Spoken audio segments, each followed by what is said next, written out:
لبيك اللهم لبيك لبيك لا شريك لك لبيك إن الحمد والنعمة لك والملك لا شريك لك لبيك اللهم السلام علیکم ورحمۃ اللہ وبرکاتہ۔ کیا حال ہے آپ سب کا؟ ٹھیک ہے ماشاءاللہ۔ آپ سب نے پہلا پارہ سن لیا ہوگا، تو آئیے آج ہم دوسرا پارہ سٹارٹ کرتے ہیں اپنا۔ نحمدہ و نصلی علی رسولہ الکریم، اما بعد فاعوذ باللہ من الشیطان الرجیم، بسم اللہ الرحمن الرحیم۔ رب اشرح لی صدری ویسر لی امری واحلل عقدۃ من لسانی یفقہوا قولی، رب یسر ولا تعسر وتمم بالخیر، اللہم انفعنا بما علمتنا وعلمنا ما ينفعنا وزدنا علما۔ الحمد للہ رب العالمین الرحمن الرحیم مالک یوم الدین، الحمد للہ الذی علم بالقلم علم الانسان ما لم يعلم، الحمد للہ الذی ہدانا لنور الاسلام وارشدنا لطریق العلم والایمان، الحمد للہ حمدا کثیرا طیبا مبارکا فیہ کما یحب ربنا ویرضا۔ سب تعریف اللہ کے لیے جو تمام جہانوں کا رب ہے، جو بڑا مہربان نہایت رحم کرنے والا ہے، جو جزا اور سزا کے دن کا مالک ہے۔ سب تعریف اللہ کے لیے جس نے قلم کے ساتھ لکھنا سکھایا اور انسان کو وہ کچھ سکھایا جو وہ جانتا نہیں تھا۔ سب تعریف اللہ کے لیے خاص ہے جس نے اسلام کے نور کی طرف ہمیں ہدایت عطا فرما دی۔ تو آئیے میری عزیز طالبات و طلباء، جو اس قرآن کے ساتھ جڑے ہوئے ہیں، اللہ سے دعا کرتے ہیں اللہ اس قرآن کو ہمارے دلوں کی بہار بنا دے، اللہ ہم سب کو اس قرآن کے مطابق زندگی بسر کرنے والا بنا دے۔ تو آئیے آج ہم اپنا دوسرا پارہ اللہ کے فضل و کرم سے سٹارٹ کرنے جاتے ہیں۔ سیقول السفہاء، ان قریب کہیں گے بے وقوف لوگ، من الناس لوگوں میں سے، ما واللہم ان قبلتہم التی کانوا علیہا قل للہ المشرق والمغرب یہدی من یشاء الی صراط مستقیم۔ اب تو یہ بے وقوف لوگ ضرور کہیں گے کہ مسلمانوں کو کس چیز نے اپنے اس قبلہ بیت المقدس سے پھیر دیا جس کی طرف وہ رخ کیا کرتے تھے۔ کہہ دیجئے کہ مشرق اور مغرب اللہ ہی کے لیے ہیں، وہ جسے چاہتا ہے سیدھی راہ پر ڈال دیتا ہے۔ اب یہاں پر ذرا غور کیجئے، جب نبی صلی اللہ علیہ وسلم مکہ سے مدینہ تشریف لے کر کے گئے تو 16-17 مہینے بیت المقدس ہی کی طرف رخ کر کے نماز پڑھتے رہے۔ اس کے بعد کعبہ کی طرف منہ کرنے کا حکم آ گیا تو یہود اور مشرکین اور منافقین اور بعض جو کچے مسلمان تھے، ان کے بہکانے سے شبہے ڈالنے لگے کہ یہ تو بیت المقدس کی طرف نماز پڑھا کرتے تھے جو قبلہ تھا پہلے انبیاء کرام کا، اب انہیں کیا ہو گیا جو اس کو چھوڑ کر کعبہ کو منہ کرنے لگے۔ کسی نے کہا کہ یہود کی عداوت اور حسد سے ایسا کیا، کسی نے کہا کہ یہ اپنے دین میں متردد اور متحیر ہو گئے ہیں جن سے ان کا اللہ کا نبی ہونا ظاہر نہیں ہوتا۔ یہ مشرکین مکہ اور یہود اور نصارہ طرح طرح کی باتیں کرنے لگے۔ مخالفوں کے اس اعتراض اور اس کے جواب کی جو آگے ہے، اللہ نے اطلاع فرما دی کہ کسی کو اس وقت کوئی تردد نہ ہو اور جواب میں تعامل نہ ہو۔ اے محمد کریم صلی اللہ علیہ وسلم، کہہ دو کہ نہ ہم نے یہود کے حسد سے اور نہ کسی نفسانی تعصب اور اپنی رائے کے اتباع سے قبلے کو بدلا ہے، بلکہ محض اتباع فرمان خداوندی سے جو کہ ہمارا اصل دین ہے ہم نے ایسا کیا۔ پہلے بیت المقدس کی طرف منہ کر کے نماز پڑھنے کا حکم آیا تو ہم نے ادھر منہ کر لیا، اب اللہ کریم نے کعبہ کی طرف منہ کر کے نماز پڑھنے کا حکم دیا تو ہم نے اس کو دل سے قبول کر لیا ہے۔ ذرا دیکھیے یہاں پر اللہ کریم کے جو بندے ہوتے ہیں وہ سمعنا و اطعنا کر لیتے ہیں۔ وَكَذَلِكَ جَعَلْنَاكُمْ، اور اسی طرح مسلمانوں ہم نے تم کو بہترین گروہ بنایا کہ تم لوگوں پر شہادت دینے والے بنو اور اللہ کا رسول تمہارا شاہد ہو، اور اس قبلہ کو جس کی طرف تم پہلے متوجہ تھے ہم نے صرف اس لیے مقرر کیا تھا کہ تحویل قبلہ کے وقت ہمیں معلوم ہو جائے کہ کون رسول کی پیروی کرتا ہے اور کون الٹے منہ پھر جاتا ہے، الٹے پاؤں پلٹ جاتا ہے۔ اور یقیناً یہ بات بہت ہی مشکل تھی مگر ان لوگوں کے لیے کچھ مشکل نہیں جن کو اللہ نے ہدایت دے دی، اور یاد رکھو اللہ ایسا نہیں کہ تمہارے سابقہ ایمان کو ضائع کر دے، بے شک اللہ لوگوں پر بہت زیادہ شفقت کرنے والا اور مہربان ہے۔ اب یہاں پر اللہ کریم کیا فرما رہے ہیں؟ اپنے پیارے نبی صلی اللہ علیہ وسلم کو حکم دیا کہ نبی قیامت کے دن نوح علیہ السلام سے پوچھا جائے گا کہ تم نے اپنی امت کو ہمارے احکام پہنچائے یا نہیں؟ وہ کہیں گے بے شک پہنچا دیے۔ پھر کافروں سے پوچھا جائے گا تو وہ تکذیب کر دیں گے اور کہیں گے کہ ہم کو تو کسی نے بھی دنیا میں ہدایت نہیں کی۔ اس وقت انبیاء کرام سے شہادت طلب کی جائے گی، تو پھر امت محمدیہ صلی اللہ علیہ وسلم انبیاء کے دعوے کی صداقت پر گواہی دے گی، اور رسول اللہ صلی اللہ علیہ وسلم ان کی صداقت اور عدالت پر گواہ ہوں گے، یعنی کفار یہ شبہ بھی پیش کریں گے انہوں نے نہ تو ہمارا زمانہ پایا اور نہ ہم کو دیکھا، پھر ان کی گواہی کیوں کر مقبول ہو سکتی ہے؟ اس پر امت محمدیہ صلی اللہ علیہ وسلم جواب دے گی کہ ہم کو خدا نے جو کتاب یعنی قرآن مجید اور اس کا رسول عطا فرمایا، ہم انہی کی وجہ سے آج تم پر گواہی دے رہے ہیں۔ اللہ اکبر۔ وَكَذَلِكَ جَعَلْنَاكُمْ، اب یہاں پر اللہ فرماتے ہیں یہی گواہی دینا مراد ہے، اور اس بات سے قیامت کے دن امت محمدیہ صلی اللہ علیہ وسلم کے گواہی دینا مراد ہے، ان کی عظمت اور فضیلت ظاہر ہوگی۔ وسط کہتے ہیں عدل کو، یعنی معتدل کو۔ اللہ اکبر۔ اب یہاں پر ذرا دیکھیے اللہ کریم کیا فرماتے ہیں، لِيُجْزِيَ إِيمَانَكُمْ، کہ وہ تمہارے سابقہ ایمان کو ضائع نہ کر دے کہیں۔ اللہ اکبر۔ اس آیت میں نماز کا نام ایمان رکھ دیا ہے، معلوم ہوا اعمال ایمان میں داخل ہیں، یعنی وہ بندہ جو نماز نہیں پڑھتا وہ مسلمان نہیں ہے۔ اگر تم جنت میں جانا چاہتے ہو تو تم نیک اعمال کرنے والے بن جاؤ، کیونکہ اگر ایمان والے بننا چاہتے ہو تو پھر تمہیں اعمال صالحہ کرنا بہت لازمی ہے۔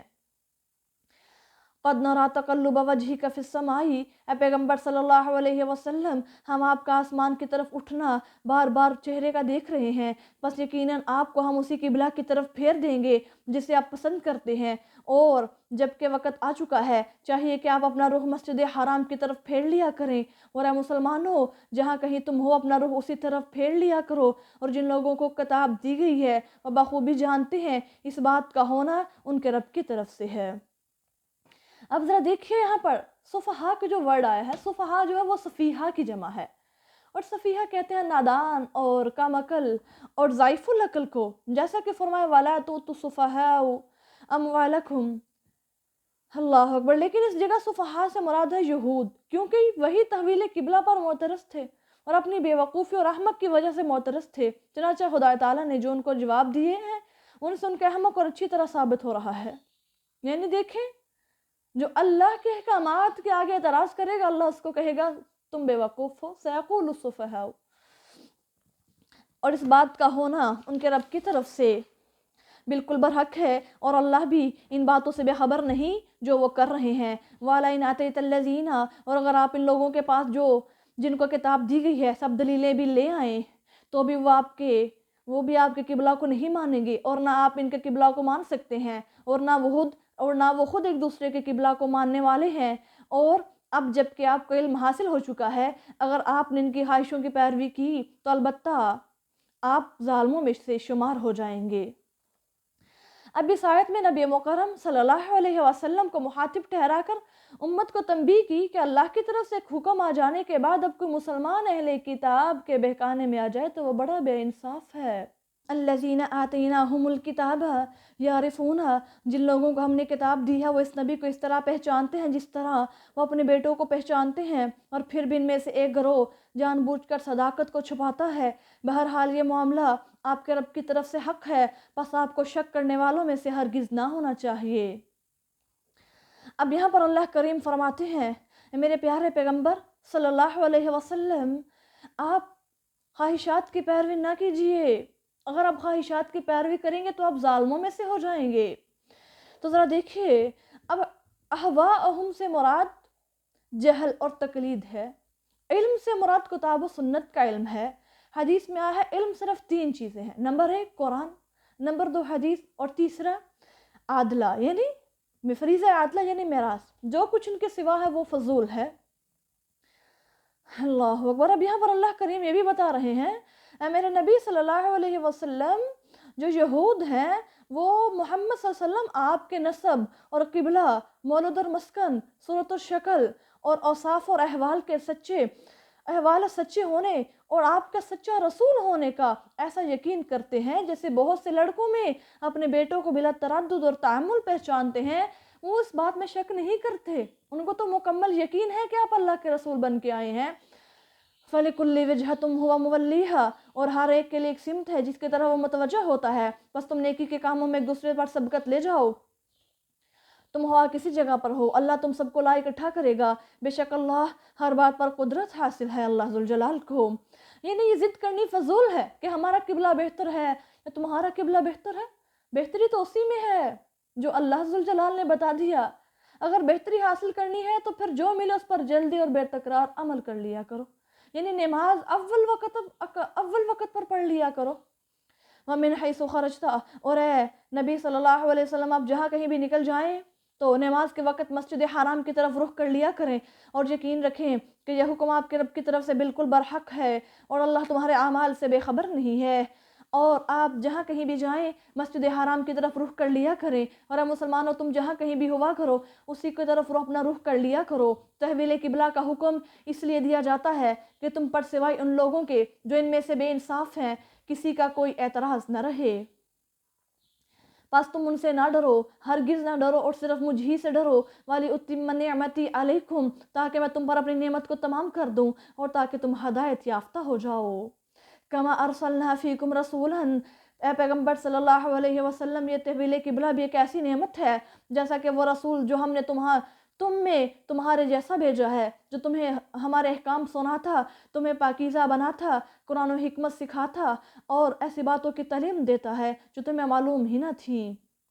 اب یہاں پر ذرا غور کیجئے، اللہ ذوالجلال فرماتے ہیں فیکم رسولا منکم، تم میں تمہارے جیسا رسول ہم نے بھیجا ہے، اور اللہ اس کو بہت بڑی نعمت قرار کہہ رہے ہیں. اور الحمدللہ اللہ کے نبی ہمارے پر آئے، کوئی احسان، کوئی چھوٹا احسان ہے اللہ کا، بہت بڑا یہ نعمت ہے اللہ تعالیٰ کی. اللہ فرماتے ہیں یہاں پر اہل بدعت جو کہتے ہیں کہ محمد صلی اللہ علیہ وسلم بشر نہیں بلکہ خدا کے نور سے پیدا ہوئے ہیں، تو گویا خدا کے جز ہیں. اگر محمد کریم صلی اللہ علیہ وسلم نوری تھے تو لازم آئے گا کہ تمام کفار مکہ، مشرکین عرب، ابو جہل، ابو لہب، ابو طالب وغیرہ سب نوری ہوتے، کیونکہ آیت حضا میں اللہ ذوالجلال نے، اللہ رب العزت نے ان کو مخاطب کر کے فرمایا جو کہ رسول ہم نے تم میں بھیجا وہ تم میں تمہارے جیسا ہے. تو یہاں سے پتہ چلا کہ اللہ کے نبی صلی اللہ علیہ وسلم ایک بشر اور افضل البشر ہیں اور حاکی ہیں. محمد صلی اللہ علیہ وسلم کو بشر نہ ماننے میں اور بھی بہت سی قباحتیں ہیں. قرآن مجید میں جہاں کہیں لفظ کتاب و حکمت کا یکجا آیا ہے اس کا یہی مطلب ہے کہ اللہ کے نبی تم میں تمہارے جیسے یعنی بشر بن کے آئے ہیں. فَاذْكُرُونِي أَذْكُرْكُمْ وَاشْكُرُوا لِي وَلَا تَكْفُرُونَ، بس تم مجھے یاد کرو میں تمہیں یاد رکھوں گا اور تم میرا شکر ادا کرو اور تم کفران نعمت نہ کرو. اے ایمان والو، جب تم سب باتوں میں صبر اور صلاح سے مدد لیا کرو، یعنی جب تمہیں پریشانیاں آ جائیں، مشکلات آ جائیں، تمہیں اولاد کا غم لاحق ہو جائے، تمہیں مال و زر کی کمی آ جائے، تو اللہ کا قرآن کہتا ہے آمنوا استعینوا، تم مدد طلب کرو گے کس کے ساتھ؟ نمبر 1 تم نے صبر کرنا ہے، پھر نمبر 2 تم نے اپنا سر سجدے میں جھکا لینا ہے، اللہ کے سامنے اپنے جبین نیاز جھکا کر کے اللہ سے اپنی دعاؤں کو مانگنا ہے اور کہنا ہے یا اللہ تیرے سوا کون ہے جو ہماری دعاؤں کو قبول کر سکے. بے شک اللہ صبر کرنے والوں کے ساتھ ہے. اور ان لوگوں کو جو راہ خدا میں مارے جائیں مردہ نہ کہو، حقیقتاً وہ زندہ ہے لیکن تم ان کی زندگی کو شعور نہیں رکھتے، یعنی شہداء.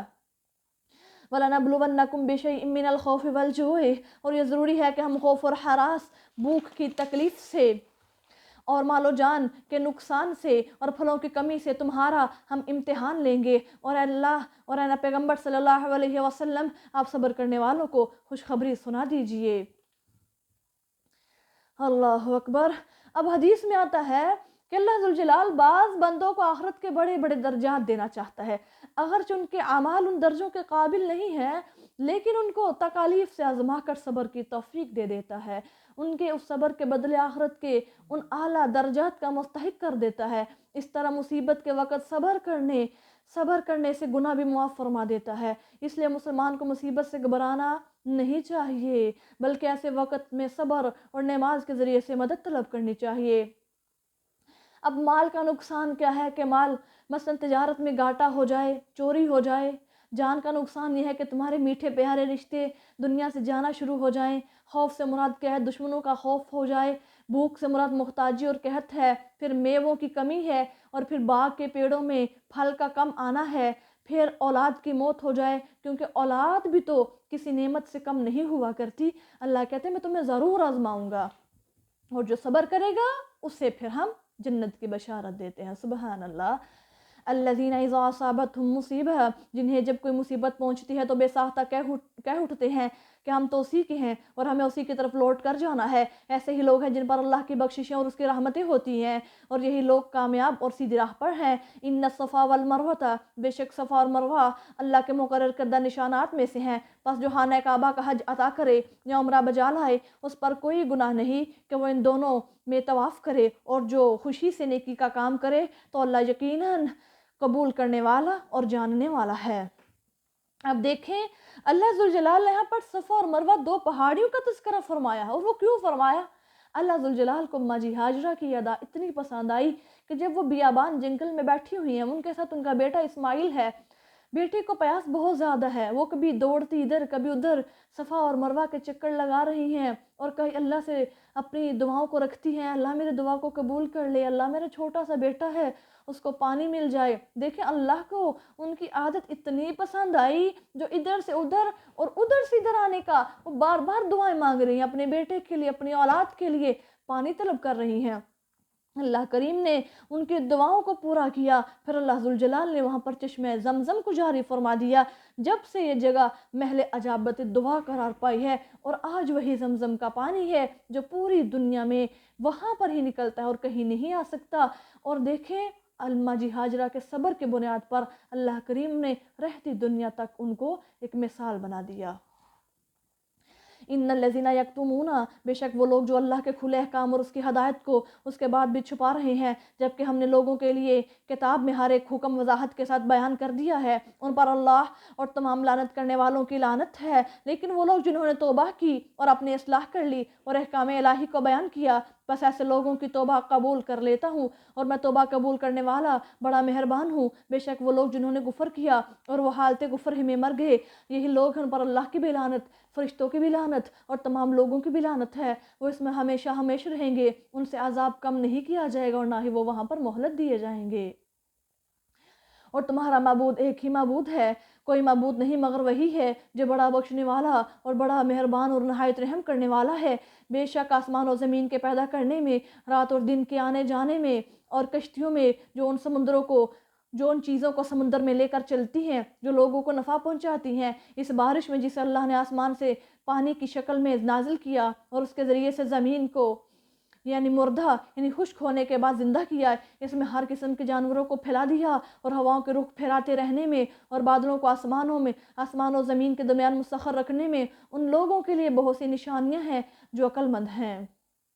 اب سب سے پہلے یہاں پر اللہ ذوالجلال نے اپنا تعارف فرمایا، وَإِلَٰهُكُمْ إِلَٰهٌ وَاحِدٌ، میں تمہارا معبود ایک ہی معبود ہوں۔ پھر اللہ نے فرمایا، اے عقل مند ہو، اے غور و فکر اور تدبر کرنے والو، تو میری آیات میں غور و فکر کرو۔ وہ کیا ہے کہ تم آسمان و زمین کو دیکھو کہ میں نے کیسے ان کو بنا دیا ہے، پھر رات اور دن جو کہ عدل بدل کے آتے ہیں، اللہ اکبر، پھر اتنے بڑے جو تمہارے بحری بیرے ہیں، پھر جو سمندر میں تمہاری کشتیاں چلتی ہیں وہ کس کے حکم سے چلتی ہیں؟ میرے اللہ کے حکم سے چلتی ہیں، جو میں نے تمہارے تابع کر دی۔ وہاں سے تم سامان ادھر ادھر لے کر جاتے ہو، تم تجارت کرتے ہو، تم سارے معاملات اپنے کرتے ہو، وہ کس کا احسان ہے؟ اللہ کہتے ہیں یہ میرا احسان ہے۔ پھر میں نے تم پر آسمان سے پانی برسایا، یعنی بارش کی صورت میں، وہ تمہاری بنجر زمینوں کو وہ سیراب کرتے ہیں، تمہارے پھل اگتا ہے، اناج اگتا ہے، تم کھاتے پیتے ہو۔ فَمِنَ النَّاسِ مَن يَتَّخِذُ مِن دُونِ اللَّهِ، اور لوگوں میں سے بعض ایسے بھی ہیں جو اللہ کو چھوڑ کر دوسری ہستیوں کو اس کا ہم پلہ بنا لیتے ہیں اور ان سے ایسی محبت کرتے ہیں جیسے اللہ سے محبت کرنی چاہیے، اور جو لوگ اللہ پر ایمان رکھتے ہیں ان کو اللہ ہی کی محبت سب سے زیادہ ہوتی ہے، اور کاش ظالموں کو عذاب دیکھ کر جو کچھ سوجے گا وہ بھی سوج جائے۔ اس دن وہ دیکھیں گے کہ تمام قوت اور طاقت صرف اللہ ہی کو حاصل ہے، اور بے شک اللہ بڑا سخت عذاب دینے والا ہے۔ استبرأ الذین اتبعوا، اس وقت کو یاد کرو ذرا جب کہ وہ لوگ جن کی پیروی کی گئی تھی اپنے پیروی کرنے والوں سے بیزاری کا اظہار کریں گے، اور جب کہ وہ عذاب خداوندی اپنے آنکھوں سے دیکھ لیں گے اور ان کے تمام رشتے ناتے ٹوٹ جائیں گے۔ یعنی دنیا میں وہ جن لوگوں کی پیروی کیا کرتے تھے، وہ جو نظر و نیاز اور طرح طرح کے جو مانگنے والے بیٹھے ہوئے ہیں، فقراء بیٹھے ہوئے ہیں، پیر فقیر، اللہ ذوالجلال فرماتے ہیں یہ وہ لوگ ہیں کل قیامت کے روز یہ بھی تم سے منہ موڑ جائیں گے، پھر تمہارے سارے رشتے ناتے تم سے جدا ہو جائیں گے۔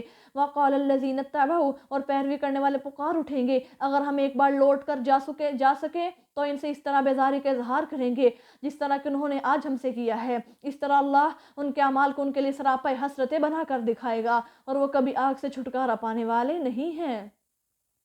اب ذرا دیکھیے اللہ ذوالجلال کہتے ہیں کل قیامت کے روز جب چڑیا چگ گئی کھیت تو پھر کیا بنے گا؟ کچھ فائدہ نہیں ہوگا۔ وہ پھر وہاں پر جا کر حسرت کریں گے کاش اللہ ہمیں دنیا میں دوبارہ لوٹا دے، ہم ان جو دنیا میں جن کو ہم تیرے علاوہ تجھے چھوڑ کر پکارا کرتے تھے، اللہ آج ہم ان کو ایسے ہی ان سے بیزار ہو جائیں جیسے وہ ہم سے بیزار ہو گئے۔ تو کیا وہاں پر جا کر اللہ جب ہمیں اپنے پاس بلا لے گا، میدان معاشر میں اکٹھا کر لے گا، دنیا میں واپس آنا بہت مشکل امر ہے، ناممکن ہے، مشکل تو کیا ناممکن ہے۔ تو اس لیے آئیے آج اپنی اصلاح کیجئے اور اپنے آپ کو اللہ کی طرف لے آئیے، اور اپنے کو اللہ ذوالجلال کے ساتھ شرک کبھی بھی نہ کیجئے۔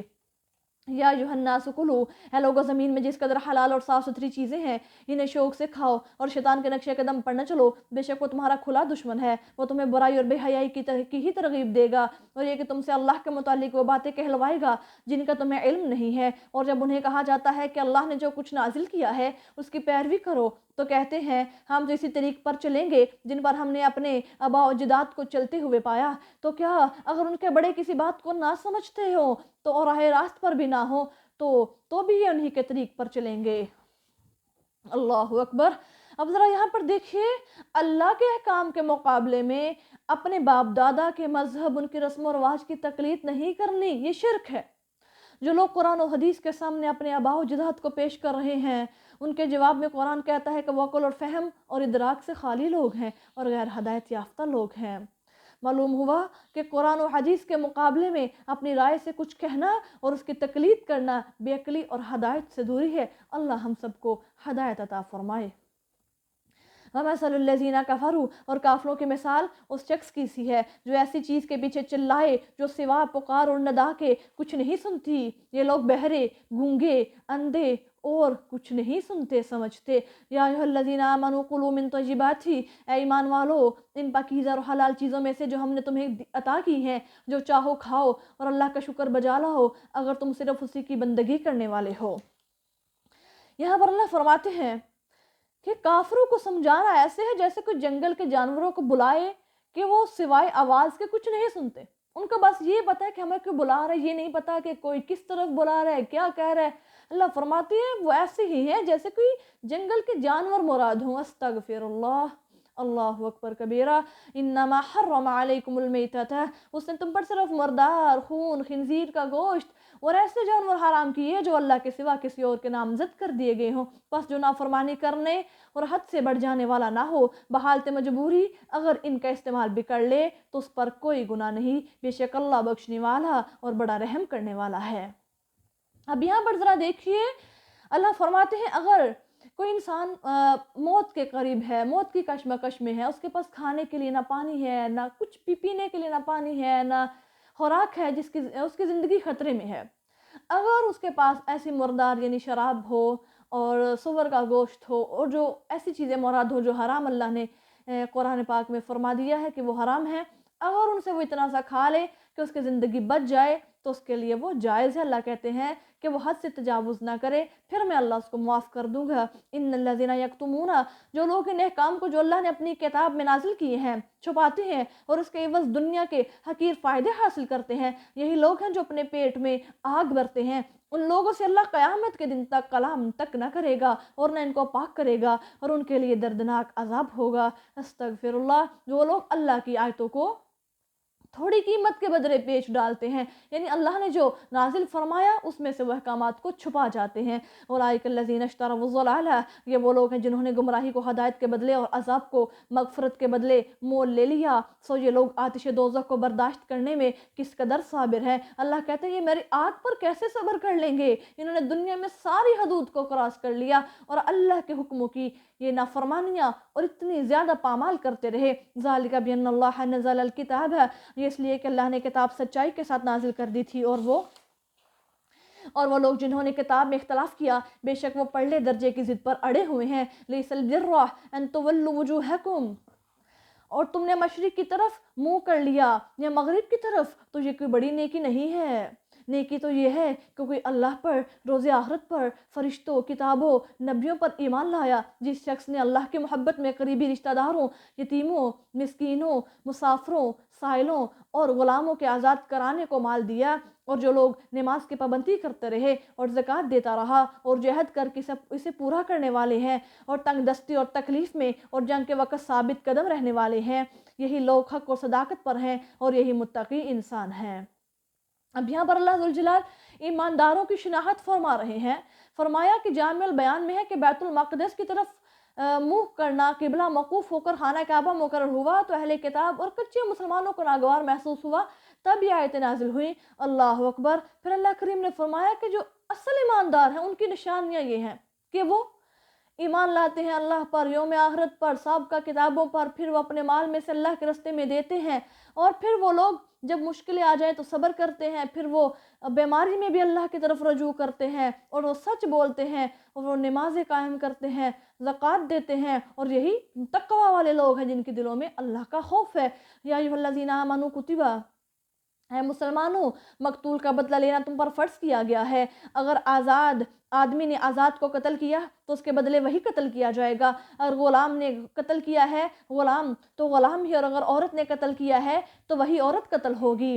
پھر اگر قاتل کو اس کے بھائی کی طرف سے ہم کچھ معاف کر دیا جائے تو چاہیے کہ دستور کے موافق خون بہا طلب کیا جائے اور وہ اسے خوش حلقی کے ساتھ ادا کر دے، یہ تمہارے رب کی طرف سے ایک قسم کی تخفیف و رحمت ہے۔ پس جو اس کے بعد بے زیادتی کرے اس کے لیے دردناک عذاب ہوگا۔ اب اللہ ذوالجلال یہاں پر فرما رہے ہیں کہ یہ آسانی ہے اس امت محمدیہ کے لیے، جو پہلی امتیں تھیں ان پر قصاص تھا، یعنی جان کے بدلے جان ہی تھی۔ اب یہ جو امت محمدیہ ہے ان پر صلح کر کے، مال لے کر کے اور جان کو بچا لینا جائز ٹھہرا ہے۔ پھر اب جو بات ہے وہ لوگ جو کہ صلح سوائی بھی کر لیں، دیت بھی لے لیں، بعد میں پھر اس انسان کو جا کے قتل کر دے، تو اللہ فرماتے ہیں ایسے لوگ ہیں جن کے لیے میں نے دردناک عذاب تیار کر رکھا ہے۔ جو تم معاف کر دو وہ تمہارے لیے بہت بہتر ہے۔ وَلَكُمْ فِي الْقِصَاصِ حَيَاةٌ، اور عقل مندوں قصاص میں تمہارے لیے زندگی ہے۔ یہ سب احکام اس لیے ہیں کہ تم لڑائیوں سے باز رہو۔ کُتِبَ عَلَيْكُمْ، مسلمانوں تم پر فرض کیا گیا، جب تم میں سے کسی کا آخری وقت آ جائے اور وہ بطور ترکہ مال و دولت چھوڑ رہا ہو تو والدین اور قریبی رشتہ داروں کے حق میں منصفانہ وصیت کر جاؤ۔ متقی لوگ تو ایسی وصیت کرنا ضروری ہے۔ پس جو شخص وصیت سن لینے کے بعد اس میں کوئی تبدیلی کر دے تو اس کا گناہ ان لوگوں پر ہوگا جنہوں نے اس میں تبدیلی کی، بے شک اللہ ہر بات کو سنتا اور ہر چیز کو جاننے والا ہے۔ یعنی اگر کوئی فوت ہونے والا وصیت کر کے جائے تو اس وصیت میں کوئی رد و بدل نہیں کرنا چاہیے بلکہ اس پر عمل ضرور کرنا چاہیے۔ فمن خاف من موص جنفا او اثما، ہاں جو شخص اس بات کے خوف سے کہ وصیت کرنے والے نے کسی غلطی یا گناہ کا ارتکاب کیا ہے وارثوں میں صلح کرا دے تو اس پر کوئی گناہ نہیں، بے شک اللہ معاف کرنے والا اور رحم کرنے والا ہے۔ یا ایھا الذین آمنوا کتب علیکم الصیام کما کتب علی الذین من قبلکم لعلکم تتقون، اے مسلمانوں تم پر روزے فرض کر دیے گئے ہیں جس طرح کہ تم سے پہلے لوگوں پر فرض کیے گئے تھے تاکہ تم برائیوں سے بچ سکو۔ اس آیت میں اللہ ذوالجلال فرما رہے ہیں کہ اے ایمان والو، رمضان المبارک کے روزے فرض کیے گئے جیسے کہ آج ہم سب پر روزے فرض ہیں، اور یہ حکم کب اترا؟ شعبان 2 ہجری میں نازل ہوا۔ روزے سے مراد انسان اپنے نفس کو کنٹرول میں رکھے۔ انسان صرف کھانے پینے سے رکنے کا نام روزہ نہیں ہے، بلکہ جھوٹ، غیبت، بہتان اور الزام تراشیوں سے باز رہنے کا نام روزہ ہے۔ اللہ ہم سب کو ہمارے روزوں کا اجر پورا پورا عطا فرما دے۔ ایام معدودات، روزے گنتی کے چند روز ہیں، گنتی کے ہی دن ہیں، 30 ہو جائیں یا 29 ہو جائیں۔ فمن کان منکم مریضا، پھر تم میں سے جو بیمار ہو یا سفر میں ہو تو اس گنتی کے بعد تو وہ اس گنتی کو بعد میں پورا کر لے، اور جو اس عمر کی طاقت رکھیں کہ فدیہ دے سکیں، ان کے ذمہ ایک مسکین کا کھانا کھلانا ہے۔ پس اگر کوئی شخص خوشی سے نیکی کا کام کرے تو اس کے لیے بہت بہتر ہے، اور اگر تم روزے رکھو تو یہ امر خود بخود تمہارے لیے بہتر ہوگا، بشرطیہ کہ تم اس بات کو سمجھنے والے بن جاؤ۔ اب یہاں پر دیکھیں، روزہ صرف 3 عذر کی بنا پر چھوڑا جا سکتا ہے۔ وہ 3 عذر یہ ہیں، ایک تو سفر، دوسرا مرض، اور تیسرا حیض اور نفاس۔ ان سب پر قضا واجب ہے، کفارہ یا فدیہ نہیں ہے، یعنی یہ بعد میں اپنے روزے کی ادائیگی ہی کریں گے۔ نمبر 2، دوسرا عذر حاملہ اور مرضیہ کا ہے، ان پر فدیہ ہے، قضا ہے یا فدیہ، یعنی ان پر فدیہ ہے یا قضا ہے، یہ فدیہ دے دے یا بعد میں قضا رکھ لیں۔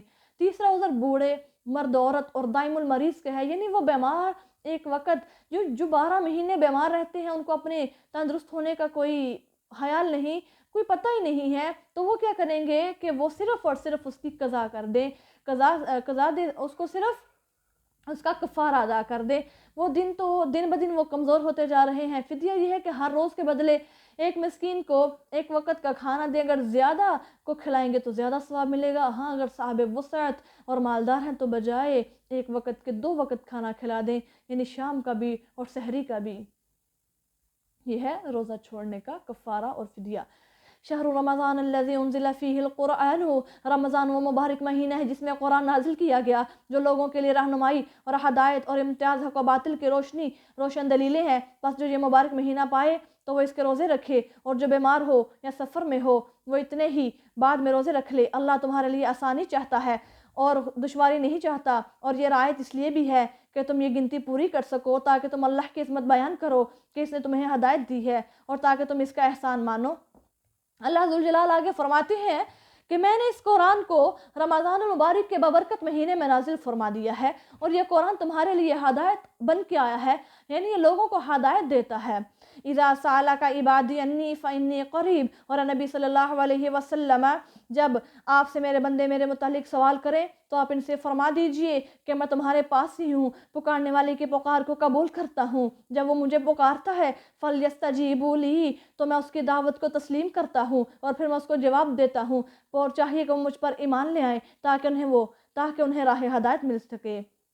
اب یہاں سے پتہ چلتا ہے کہ اللہ کریم انسان کی دعاؤں کو سنتے بھی ہیں، قبول بھی کرتے ہیں، اس کا جواب بھی دیتے ہیں۔ اب ہم دعائیں مانگتے ہیں، ہمیں پتہ نہیں چلتا کہ اللہ ہماری دعا قبول کیسے ہوئی ہے، تو اللہ فرماتے ہیں اس کا بدلہ یہ ہے کہ ایک وقت آئے گا، اگر تم صبر کرو گے تو میں تمہیں وہ ضرور عطا کر دوں گا چیز، نہیں تو تمہیں کل قیامت کے روز ضرور ملے گی۔ پھر اگر تم مجھے پکارتے ہو مشکلوں میں تو پھر میں وہ مشکل تم سے دور کر کے تم پر سکینت نازل فرما دیتا ہوں، اور یہی ہے انداز کہ میں نے تمہارے دعاؤں کو قبول کر لیا۔ احل لکم لیلۃ الصیام، روزے کی رات میں اپنی عورتوں کے پاس جانا تمہارے لیے حلال کر دیا گیا ہے، اور تمہارا پردہ ہے اور تم ان کا پردہ ہو، اور اللہ کو معلوم ہے تم خود اپنی ذات کے ساتھ خیانت کیا کرتے تھے، بس اس نے تمہاری توبہ قبول کر لی اور تمہیں معاف کر دیا، اور اب سے تم رات کے وقت اپنی بیویوں سے بخوشی خلوت کرو، اور جو کچھ اللہ نے تمہارے لیے مقرر کر دیا ہے اس کے لیے خواہش مند رہو، اور کھاؤ اور پیو حتیٰ کہ صاف صاف معلوم ہو جائے کہ صبح کی سفید دہاڑی اندھیرے کی کالی دہاڑی سے الگ ہو گئی ہے۔ پھر روزے کو رات تک پورا کرو، اور مساجد میں اعتکاف کرنے کے ایام میں رات کو اپنی بیویوں سے خلوت نہ کرو، یہ اللہ کے مقرر کردہ حدود ہیں، ان کے نزدیک نہ جاؤ۔ اس طرح اللہ وضاحت کے ساتھ اپنی آیتیں لوگوں کے لیے بیان کرتا رہتا ہے تاکہ وہ برائیوں سے بچ جائیں۔ اللہ اکبر۔ وَلَا تَأْكُلُوا أَمْوَالَكُمْ، اور آپس میں